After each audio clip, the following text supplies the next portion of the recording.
அவர் அன்னைக்கு எப்படி ஒரு மிரட்டி கூப்பிட்டு வந்தாங்கங்கிறது உலகத்துக்கே தெரிஞ்ச விஷயம். அது ஒன்றும் பெரிய ஒளிவு அமித்ஷா வந்து யாரை வேணாலும் மிரட்டுவார். அவர்கிட்ட அமலாக்கத்துறை இருக்கிறவங்களும் அவர் யாருமே ஒன்றும் பண்ண முடியாது. அந்த முறையில் தான் அவர் அன்னைக்கு வந்தார்.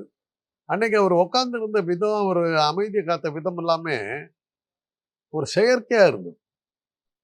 அவர் விருப்பம் இல்லாத கல்யாணத்தில் விருப்பம் இல்லாத மணமகள் எப்படி உட்காந்துருப்பாளோ அந்த மாதிரி தான் உட்காந்துருந்தார். அவர் 12 மணி வரலும் அவர் வரல. கூட்டணி பேசணும்னு சொல்லி ஒரு கூட்டத்தை கூட்டிட்டார் அமித்ஷா. வரவே இல்லை இவர். அப்புறம் வந்து ஏதோ ஒரு மிரட்டல் விட்டாங்க. விட்டதுக்கு பிறகு அண்ணாமலை இருந்தால் நான் வரமாட்டேன்னு ஒரு கண்டிஷன் போடுறாரு. இல்லை அண்ணாமலை இருக்க மாட்டார், மாற்றிடுறோம்னு சொல்லி அவர்கிட்ட பொய்யா பேசி அவரை வரவழைச்சாங்க. போய் உட்காந்தா அண்ணாமலை தான் தலைவர், அவர் தலைமையின் கீழே தான் நீங்கள் வந்து கூட்டணி இருக்க போறீங்கன்னு சொன்னாங்க. புரிஞ்சுக்கிட்டார். நம்மள ஹோஸ்டேஜ் மாதிரி பிணையக்கேத்தி மாதிரி வச்சு பேசுகிறாங்கன்னு புரிஞ்சுக்கிட்டார். அவர் பாட்டுக்கு சரி சரி நான் சொல்கிற இடத்துல கெடுத்து போட்டு போயிட்டார். 2 நாள் கழிச்சு கதை மாற்றினாருங்க. கூட்டணி ஆட்சி எல்லாம் கிடையாது, தேர்தலில் உங்களுக்கு சீட்டு கொடுப்பேன், நான் கொடுக்குற சீட்டை வாங்கிட்டு எம்எல்ஏ அவர் தந்தால் அவாட்டிப்போ அப்படின்ட்டார். அதை அமித்ஷா எதிர்பார்க்கணும். அது அவ்வளோ சீக்கிரம் சொல்லுவார் எதிர்பார்க்கணும்.